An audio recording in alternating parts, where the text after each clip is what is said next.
राजस्थान में लोकतंत्र का पर्व इस बार ऐसी अराजकता में बदल गया जिसने पूरे प्रदेश भर को झकझोर कर रख दिया। देवली उनियारा में उपचुनाव के दौरान जो तस्वीरें सामने आई वो इस लोकतंत्र की भयावह हकीकत को दिखाती है।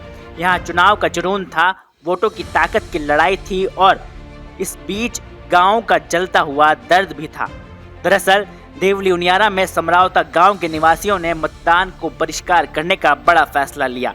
गांव वालों ने तय कर लिया था कि यहां से कोई भी वोट नहीं डालेगा, जिसके समर्थन में निर्दलीय उम्मीदवार नरेश मीणा ने भी अपने समर्थकों को लेकर समरावता जाने का फैसला लिया और समरावता पहुंचकर नरेश मीणा धरने पर बैठ गए।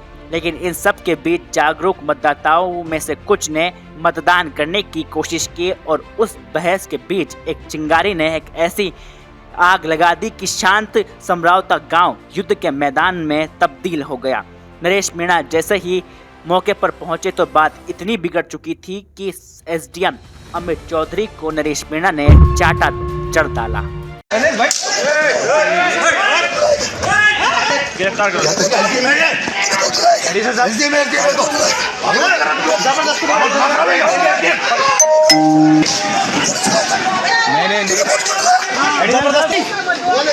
भाई साहब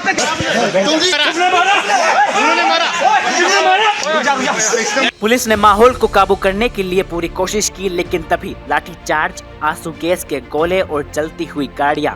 इस पूरी कहानी में न सिर्फ लोगों की गाड़ियां राख हुई बल्कि लाखों का नुकसान तक हो गया। उधर नरेश मीणा के समर्थकों का गुस्सा थमने का नाम नहीं ले रहा था और पुलिस ने अगले ही दिन नरेश मीणा को हिरासत में ले लिया।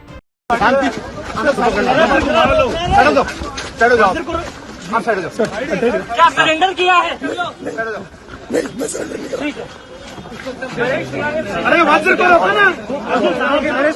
लेकिन ये हिरासत अब आग में घी डालने जैसा साबित हो चुकी थी। समर्थकों ने सड़कों पर कब्जा जमा लिया, नारे लगे और जगह जगह पर टायर जलाए गए। इस सब के बीच खबर मिली कि राजस्थान के कैबिनेट मंत्री डॉक्टर किरोड़ीलाल मीणा भी समर्थकों को शांत करने पहुंचे, लेकिन हालात इतने काबू से बाहर हो गए थे कि उन्हें भी वापस लौटना पड़ा।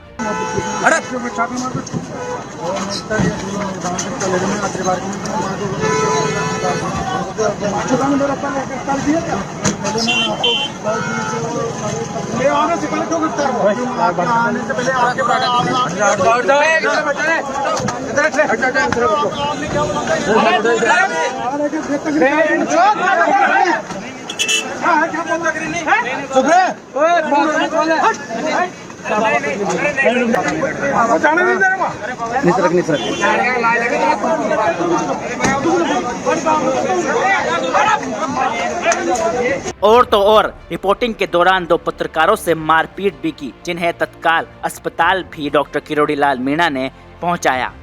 मैं और मेरा कैमरामैन धर्मेंद्र दोनों अलीगढ़ गांव था, वहाँ पे जाम लगा हुआ था, ट्रेलर खड़ा करके और लोग जाम करके खड़े थे।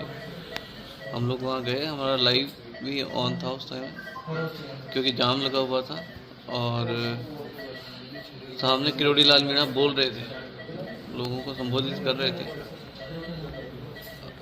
अचानक भीड़ एग्रेसिव हो गई और वो शायद डॉक्टर साहब की बात भी उन्होंने नहीं मानी, वो जो समझा रहे थे वो भी समझने को तैयार नहीं थी और वो फिर हमारी तरफ घूम गए।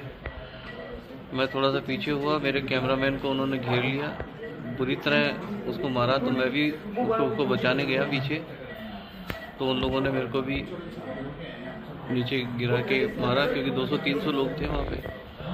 उन सभी ने हम पे हमला कर दिया, बिल्कुल एक तरीके से जान से मारने का कोशिश थी। अब सवाल ये है कि क्या लोकतंत्र का ये असली चेहरा है? क्यों नरेश मीणा के समर्थकों ने इस चुनावी रण को एक भयावह संघर्ष में बदल दिया? क्या इस आग को बुझाना मुमकिन होगा या फिर ये राजस्थान के चुनावी इतिहास का एक काला अध्याय बनकर रह जाएगा जिसे भुला पाना नामुमकिन होगा? फिलहाल टोंक की कलेक्टर सौम्या झा ने पूरा मोर्चा संभाल रखा है और सौम्या झा ने टोंक के निवासियों से बड़ी अपील भी कर डाली है। टोंक के सभी लोगों से मेरी यही अपील है कि हमेशा से आपने शांति में ही विश्वास किया है, तो अभी एक जो घटनाक्रम है, एक एबरेशन है जो कि टोंक में जनरली होता नहीं है। कुछ बाहर के लोगों के द्वारा आके कुछ लोकल सेंटिमेंट्स को उकसाने की कोशिश की गई है, तो आप धैर्य बनाए रखें। आप ये पूरा विश्वास रखें कि प्रशासन हमेशा से आपके साथ रहा है, आज भी आपके साथ है। बाहर के लोगों के ना तो बहकावे में आएँ और ना उनके द्वारा जो भ्रांतियाँ फैलाई गई हैं उस पर विश्वास करें। धैर्य रखें, संयम बनाए रखें। हमारी पूरी रिस्पॉन्सिबिलिटी है कि एक तो कानून व्यवस्था सही रखें और दूसरा आपकी जो मांगे हैं वो भी हम डेफिनेटली सुनेंगे और जो भी वाजिब मांगे होंगी वो पूरी करेंगे। राजधानी जयपुर से फैक्ट इंडिया ब्यूरो के साथ राहुल जांगीड़, जयपुर।